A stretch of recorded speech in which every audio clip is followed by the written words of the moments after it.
সন্ধে হতে না হতেই আমরা পৌঁছে গেলাম অশোকনগর উৎসবে। আর আজকের আকর্ষণ ছিল বিখ্যাত সিঙ্গার জুন ব্যানার্জি।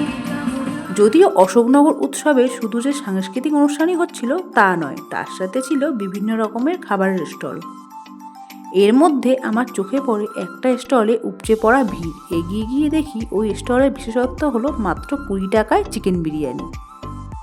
এছাড়াও ছিল মোমো, বার্গার, ঠাকি কুলফি ও বিভিন্ন রকমের খাবারের স্টল। এরপরে পাঁপড় কিনে খেতে খেতে পৌঁছে গেলাম ফুলের প্রদর্শনীতে। আর দেখলাম সবজির প্রদর্শনী, যেখানে সব অদ্ভুত আকারের সবজির কালেকশন ছিল।